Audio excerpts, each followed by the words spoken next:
오늘 지난주에 이어서 분을 다스리십시오라고 하는 제목으로 말씀을 듣는데, 원래는 지난 주일에 다 준비했던 말씀을 이렇게 나누어서 오늘 드리도록 하겠습니다. 우리 잘 한번 말씀 듣도록 하겠습니다.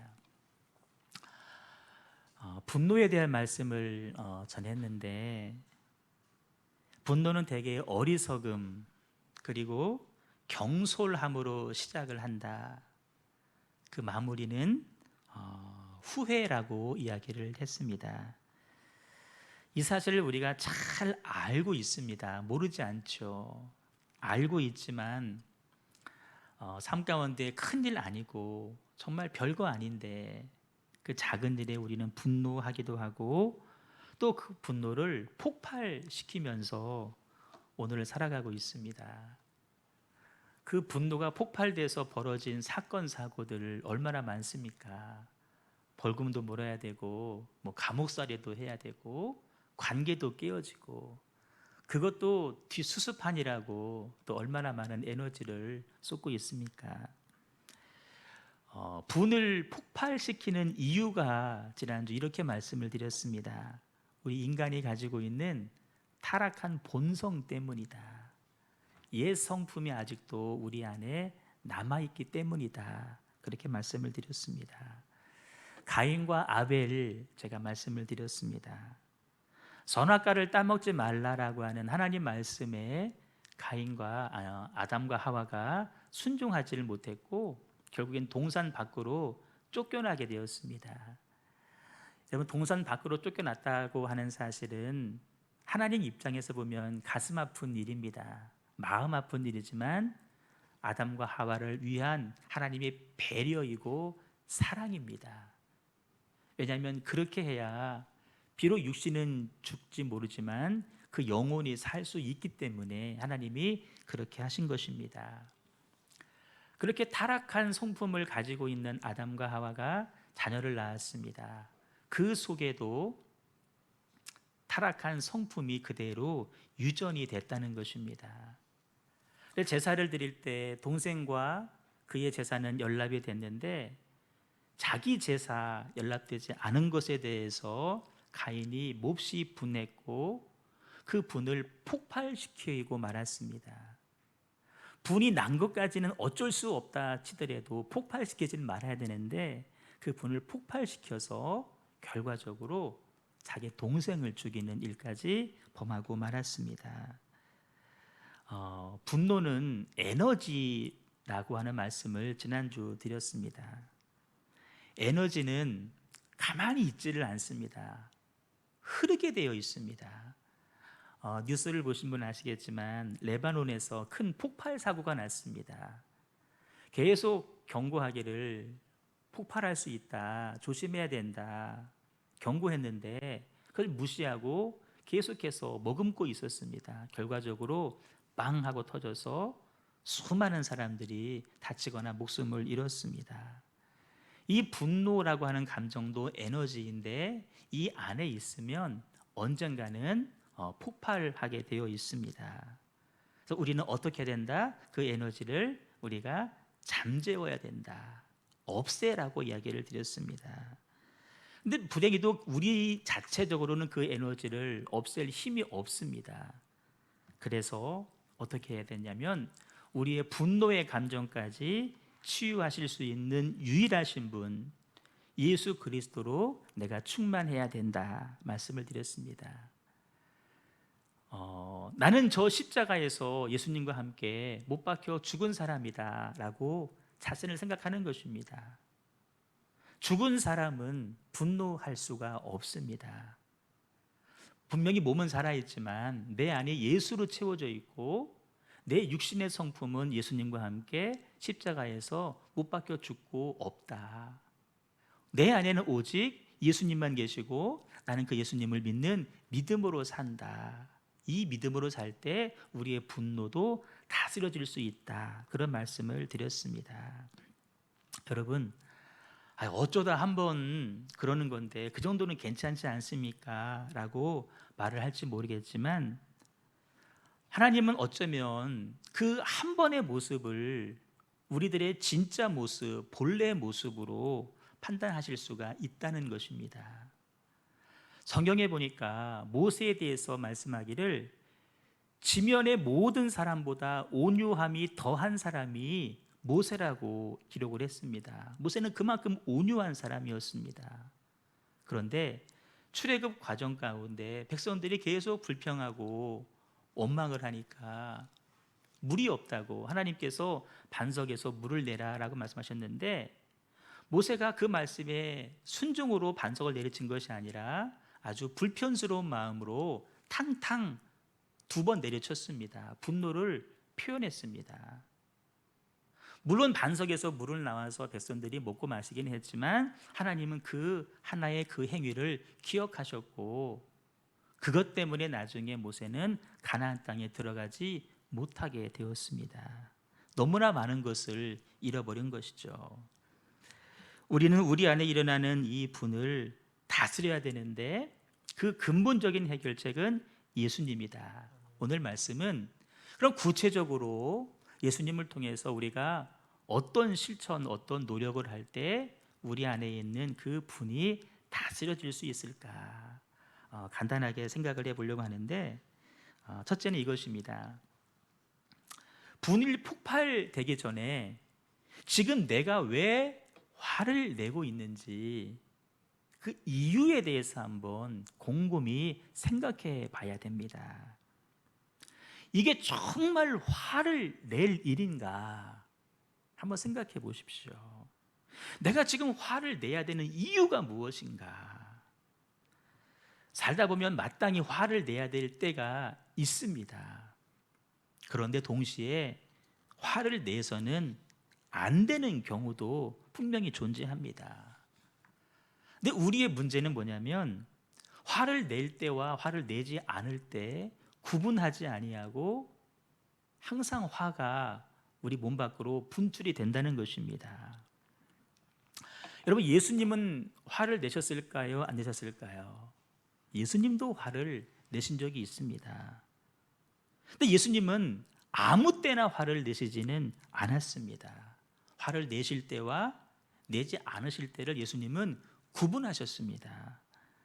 요한복음 2장에 보시면 예수님이 성전에 가셨는데 성전이 완전히 장사치로 가득 채워졌습니다. 여기저기에서 돈 바꾸는 일, 또 뭐 재물 비둘기, 소를 파는 일, 양을 파는 일.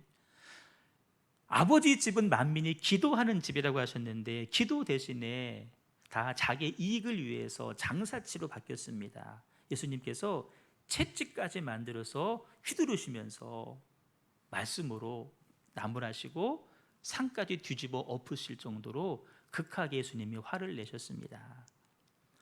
또 바리새인들 향해서는 이 독사의 자식들아라고 예수님과는 어울리지 않을 법한 말씀을 하셨기도 하셨습니다. 예수님께서 내신 화, 우리는 그것을 가리켜서 의분이라고 이야기를 합니다. 예수님은 의로운 분을 바라셨습니다. 우리 예수님 의로운 분노는 참지 않으셨습니다. 그 기준은 뭐냐? 그것이 하나님의 뜻입니다. 하나님의 말씀. 그것에서 벗어날 경우에는 예수님도 화를 내셨습니다. 근데 대조적으로 화를 내시면 안 되는 때가 있었는데 그때는 화를 다스리셨습니다. 그때가 언제냐면 십자가 전후의 일입니다. 십자가를 지시기 전 예수님 신문을 당하시지만 온갖 조롱, 온갖 멸시 앞에서도 주님은 화를 내지 않으셨습니다. 얼굴에 침을 받고 모욕을 해도 예수님 대항하지 않으셨습니다. 십자가에 매달리신 상태에서도 예수님 마찬가지셨습니다. 십자가 저 아래에 피조물들이, 더군다나 죄인들이 죄 없는 하나님을 향하여 당신이 구세주면 내려와서 너를 한번 구원해봐라 라고 모욕적인 말을 퍼붓습니다. 우리 같으면 내려가서 한 대 때려주고 다시 올라가거나 했을 텐데 예수님은 아무 말씀을 하지 않으셨고 도리어 그런 순간에도 이렇게 기도하셨습니다. 아버지, 저들을 용서해 주옵소서. 저들은 자기들이 하는 일을 알지 못하고 있기 때문입니다 라고 기도하셨습니다. 만약 예수님이 신문 받으시는 과정에서 화를 내셨다고 한다면, 십자가상에서 화를 내고 중간에 내려오셨다고 한다면 우리의 구원은 어떻게 됐을까요? 이 모습을 바라본 베드로가 훗날 예수님을 이렇게 이야기를 합니다. 말씀 한번 같이 읽습니다. 시작. 욕을 당하시되 맞대어 욕하지 아니하시고 고난을 당하시되 위협하지 아니하시고 오직 공의로 심판하시는 이에게 부탁하시며. 아멘. 원래 베드로는 욕을 당할 때 같이 욕을 해야 직성이 풀리는 사람이었을 것입니다. 우리가 알기로 베드로는 성질이 급하고 다혈질이다. 근데 그런 베드로가 이제 바뀌었습니다. 예수님을 바라보는 겁니다. 욕을 당하시되 맞대어 욕하지 아니하셨고 고난을 당했지만 위협도 하지 아니하셨고 대신 어떻게? 오직 공의로 심판하시는 이에게 부탁하셨다라고 기록하고 있습니다. 오히려 절제하시고 참으시고 오히려 손해를 보시고 당신의 온유하신 모습을 유지하신 모습. 개인적으로 당하는 어려움, 억울함, 공격에 대해서는 우리 예수님 꼭 참으셨습니다. 그러나 아버지의 뜻을 거스른 일에 대해서만큼은 주님도 분을 발하셨습니다. 화를 내고 분을 폭발시키고 난 다음에 돌이켜보면 내가 그때 참았을 걸, 참을 걸 하는 마음이 들 때가 너무나 많이 있습니다. 우리의 영적인 판단력을 활용하면서 과연 화를 낼 일인가 한번 곰곰이 생각해 봤으면 좋겠습니다. 필요하다면 누가 제안을 합니다. 화가 난 그 순간에 숫자를 한번 세봐라. 1에서부터 10까지 세봐라. 그 순간 화를 참으라는 것이죠. 오직 공의로 심판하시는 하나님께 넘겨드려야 됩니다. 내가 심판하려고 하면 안 됩니다. 삶의 아주 작은 문제부터 여러분 이 문제를 점검해 봤으면 좋겠습니다.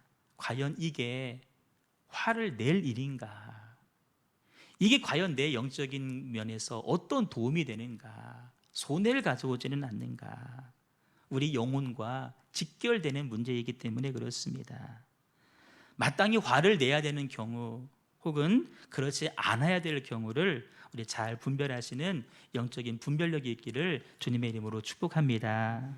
하나의 에피소드를 소개하겠습니다. 예수 믿는 한 여인이 비행기를 타기 위해서 공항에 갔습니다. 시간이 좀 남아서 과자 한 봉지를 샀습니다. 과자를 먹으면서 책을 읽어야지. 그런데 갑자기 옆 사람의 손이 내 과자 안에 쑥 들어오는 것입니다. 과자 하나를 그가 주워서 먹습니다. 참 이상한 분이시네. 하지만 화를 내지는 않았습니다. 교회를 다니시는 분이었기 때문에. 그런데 계속해서 옆에 있는 분이 그 과자를 집어먹는 것입니다. 속으로 야, 참 괘씸하다. 괘씸하다. 화가 부글부글 끓어올랐지만 끝까지 여인이 참았습니다. 잘 절제했어요. 이렇게 먹다 보니까 마지막에 과자가 하나밖에 남지를 않았습니다. 여자도 그 남자를 쳐다보고 남자도 여자를 쳐다봅니다. 눈이 마주쳤습니다. 남자가 이렇게 표시를 합니다. 당신 보고 드세요라는 표시있죠. 여자가 하나를 딱 집어 먹으면서 참 괘씸하다 하면서 오물오물 과자를 씹어 먹었습니다. 이제 시간이 되어서 비행기 탑승을 했습니다. 참 이상한 아저씨네 그러면서 책을 읽어야지 하고 가방을 열었는데 그 가방 속에 자기가 샀던 과자가 그대로 들어있는 것이었습니다.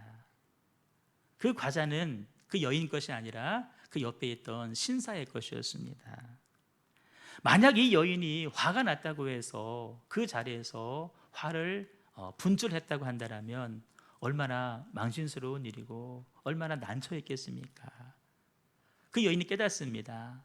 내가 화를 내지 않기를 정말 잘했구나. 정말 잘했구나. 그 여인이 화를 참은 이유는 뭘까? 교회를 다니는 사람이었습니다. 하나님을 믿는 사람이었습니다. 무슨 말씀이냐? 우리가 하나님으로부터 충분한 영적인 교제, 만족함을 누리지 못하고 있다라면 우린 별것 아닌 사소한 일 가운데에서도 분노와 짜증으로 반응할 수밖에 없다는 것입니다. 쉽게 분노에 희생이 되어서 삶의 기쁨을 빼앗기고 만다라는 것입니다. 하나님 허락하시는 영혼의 만족함을 누리면서 삶 가운데 벌어지는 많은 분노의 순간 그 이유를 정확히 구분하고 다스리시는 저와 여러분 되시기를 주님의 이름으로 축복합니다. 예수님이면 충분합니다라는 말씀 우리가 알지 않습니까? 액자도 가지고 있지 않습니까? 그 예수님이면 충분합니다. 우리의 그 분노의 마음까지도, 속상한 마음까지도, 섭섭한 마음까지도 예수님이면 충분히 다스릴 수가 있습니다. 내 안에 예수로 충만하면 우리는 그 부분까지도 이길 수 있는 것입니다. 두 번째, 분노를 폭발하는 것이 죄라고 하는 사실을 우리가 꼭 기억했으면 좋겠습니다. 선천적으로 화를 잘 내시는 분들이 있다고 합니다. 또 말하기를 나는 원래 그런 사람이야 라고 이야기를 합니다. 근데 여러분, 하나님 앞에서 그런 변명은 통하지 않는다고 하는 사실을 기억하십시오.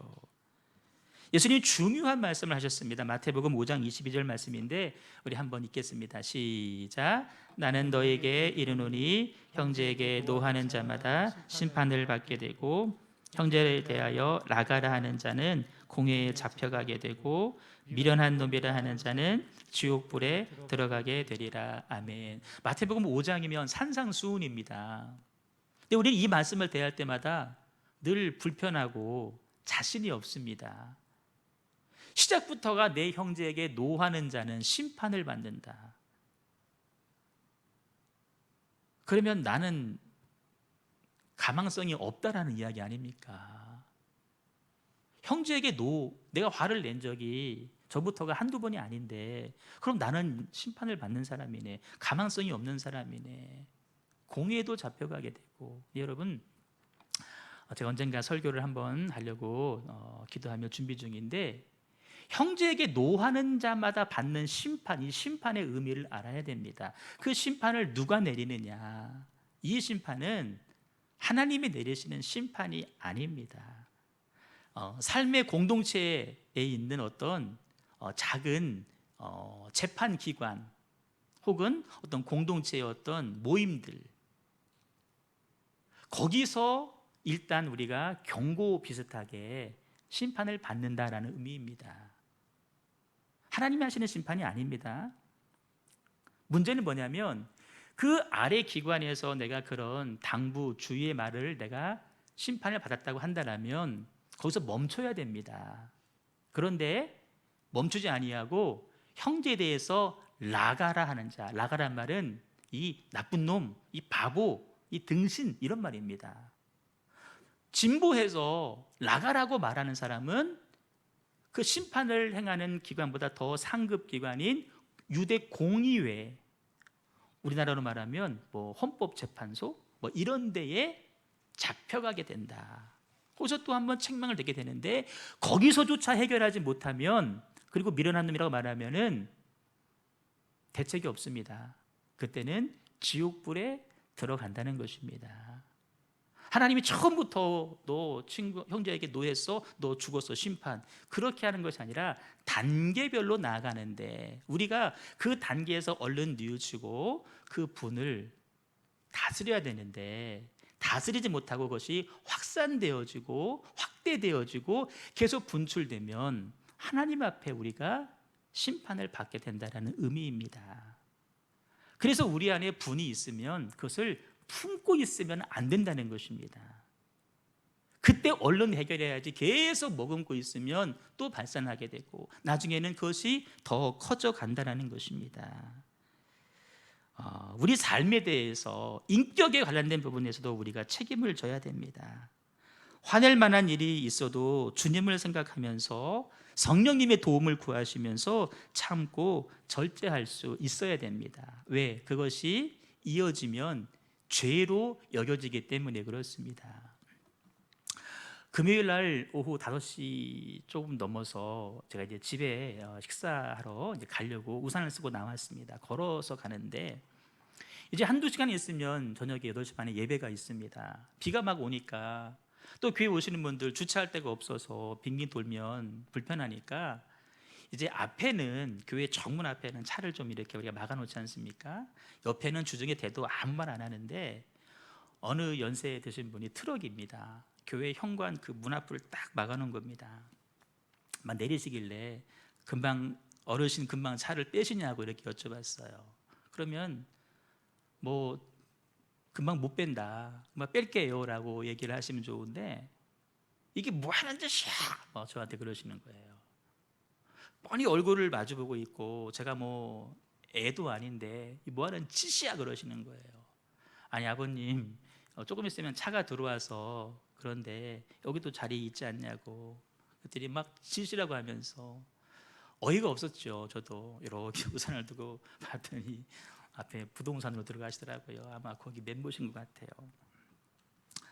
만약에 여러분 제가 그 짓이라고 하는 말에 한마디에 저도 화를 내서 그분과 다툼을 벌였거나 언쟁을 했다고 한다면 저는 2시간 뒤에 있을 예배에 말씀을 전하는데 굉장히 힘이 들었을 것입니다.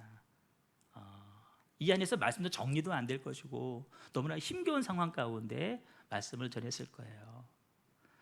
집에 걸어가면서 그 화를 막 다스렸습니다. 오죽 화가 났으면 뭐 그렇게 했겠냐, 그런 마음도 생각도 해봤고 아무튼 다스리면서 집을 간 적이 있었습니다. 삶 가운데 벌어지는 작은 일들, 어떤 상황에서든지 내가 화를 한번 절제할 수 있는 그런 습관을 내가 한번 길러봐야지. 이런 말이 있습니다. 성도가 영혼은 구원받았지만 우리의 몸, 특별히 우리의 뭐 입이나 우리의 다리가 구원받지 못했다라고 하는 말들을 종종 합니다. 주로 운전할 때 드러나게 되죠. 차선이 하나입니다. 앞차가 속도를 안 냅니다. 계속 길을 막고 있습니다. 나중에 길 차선 하나 생겨서 넓어지면 얼른 추월하면서 창문을 내리고 고개를 들려서 누군지 한번 얼굴을 확인하고 입술을 한번 살짝 움직이면서 추월하지 않습니까? 오른다리가 구원받지 못했다, 뭐 입술이 구원받지 못했다는 말들을 종종 하는데 우리 영혼의 문제뿐만 아니라 우리의 삶도 육신까지도 온전하게 하나님의 자녀가 되어야 됩니다. 지웰시티에 몇 해 전에 신방을 간 적이 있습니다. 지금은 좀 익숙해졌지만 그때는 어디가 출구인지를 잘 모를 때입니다. 교회 신방용차 스파크를 타고 갔는데 제가 막 출구를 못 찾아서 헤맸습니다. 그랬더니 나란히 나중에 섰는데 뒷차 빵빵빵 하는 겁니다. 나중에 내 옆에 딱 서더니 외제 아주 고급 차입니다. 창문이 열어지더니 여성이에요. 아저씨 여기 안 살죠? 그러는 거예요.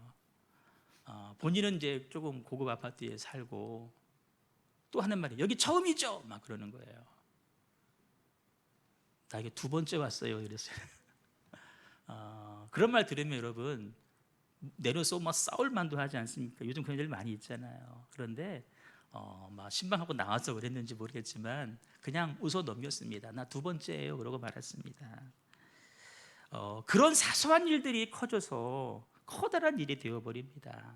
특별히 요즘처럼 이런 불편한 일들이 계속 이어질 때 마스크 쓰고 또 뭐 비가 계속 오고 얼마나 이런 일들이 환경들이 만들어져 있지 않습니까? 이럴 때 우리가 잘 다스리고 그것이 죄로 이어질 수가 있다라는 것입니다.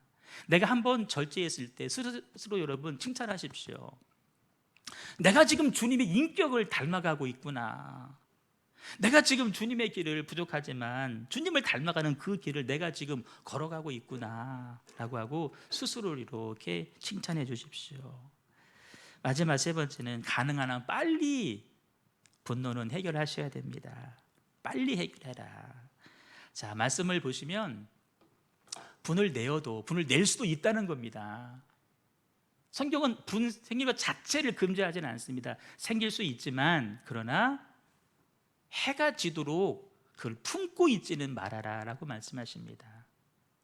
결국에는 품고 있으면 마귀에게 틈을 주게 되는 것이다.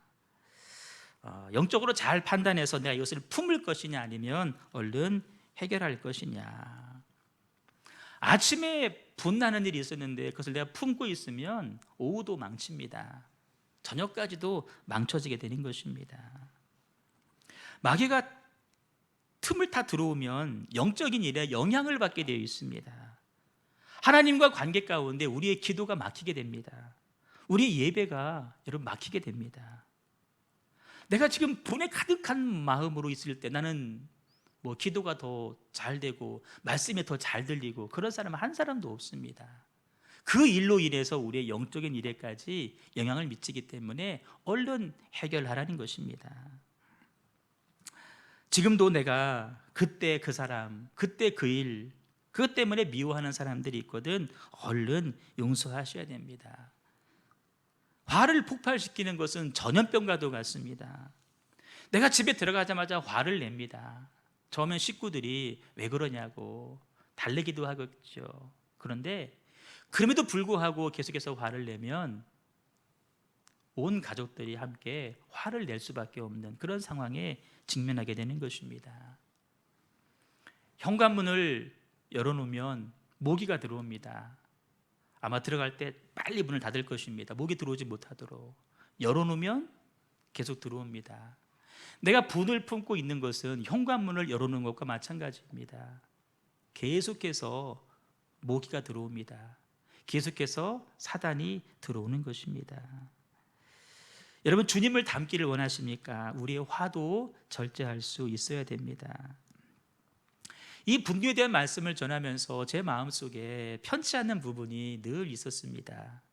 이 말씀을 전하면서도 저 역시 이 문제를 온전히 해결하지 못했기 때문에 그렇습니다. 근데 저는 그때마다 의도적으로 생각하는 질문 하나가 있습니다. 이게 교회에 무슨 도움이 되는가 하는 문제입니다. 그 질문입니다. 지금 화를 내는 이 일이 교회에 도움이 되는가? 여러분들 한번 적용해 보십시오. 교회에 도움이 되는 일인가? 그렇지 않은 일인가? 내 영혼에 도움이 되는 일인가? 그렇지 않은 일인가? 우리 가정의 어떤 화목 평안을 위해서 이 일이 도움이 되는가? 그렇지 않은가를 한번 생각해 보십시오. 가정에 저희들 4식구 살아갑니다. 어릴 적에는 아이들 바르게 키운다고 이렇게 저렇게 하면서 막 우리 마음에 들지 않을 때 화를 낸 적도 많이 있었습니다. 근데 지금은 이제 20살, 17살쯤 되니까 마음속으로 내가 쟤네들하고 얼마큼 더 같이 살 수 있을까 그런 생각이 불현듯 들어옵니다.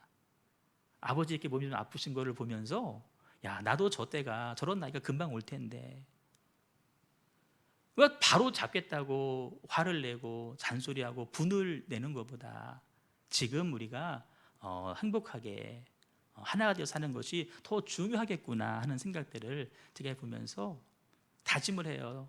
그런 일이 보이거든 아예 못 본 척하자. 못 본 척하자. 정말 이것이 교회를 위해서 무슨 유익이 있는가? 이게 가정을 위해서 무슨 일이 있는가? 한번 잘 생각해 보는 것입니다. 내가 예수님을 닮고 싶으면 내가 이 상황 가운데 어떻게 반응해야 될 것인가 하는 부분들을 잘 생각해 봤으면 좋겠습니다. 산을 움직일 만한 능력이 내게 있어도 주님의 인격을 닮지 못하면 우리의 신앙의 우등생 될 수는 없는 것입니다. 주님의 온유하고 겸손하신 모습을 닮아갑시다. 주님께 성냄의 문제를 들고 나가서 예수님께로부터 그 문제를 해결받는 저 여러분 되시기를 주님의 이름으로 축복합니다. 바이러스 또 이 장마, 여러분 사실 기압이 낮으면 몸이 축 가라앉죠. 잠도 아마 제대로 여러분 못 주무셨을 것입니다. 특별히 여름만 되면 더 힘겨운 분들 계시지 않습니까? 이럴 때 우리 더 예민해질 수가 있는데 그것을 이기는 방법은 한 가지입니다. 내 안에 예수로 충만하고 예수님의 삶을 나도 한번 닮아봐야지 노력하고 애쓰는 것입니다. 가인의 실패, 절대 우리는 반복해서는 안 됩니다. 말씀 한 구절만 읽고 마치겠습니다. 시작. 너희가 어떠한 사람이 되어야 마땅하냐? 거룩한 행실과 경건함으로 하나님의 날이 임하기를 바라보고 간절히 사모하라. 아멘. 베드로 사도가 인생 말년에 한 이야기입니다. 어떠한 사람이 될 것인지 한번 생각해 보라는 질문입니다. 베드로가 그런 삶 살지 않았습니다. 어떠한 삶을 살 것인지 한번 생각해 봐라. 한번 기도하셨는데요. 우리 삶이 매일 예배하고 주 앞에 봉사하고 충성하고 신앙으로 살아가는 겁니다. 계속 그렇게 살다가 하나님 앞에 부름 받는 것이 성도의 삶입니다. 내 영혼이 이미 구원받았다고 해서 내 삶을 우리가 모른 채 할 수가 없습니다. 거룩한 행실로 채워가고 경건함으로 하나님의 날이 임하기만을 간절히 바라고 사모하는 삶이 바로 성도의 삶인 줄로 믿습니다. 저 여러분이 그런 삶을 꼭 살아갈 수 있기를 주님의 이름으로 축원합니다.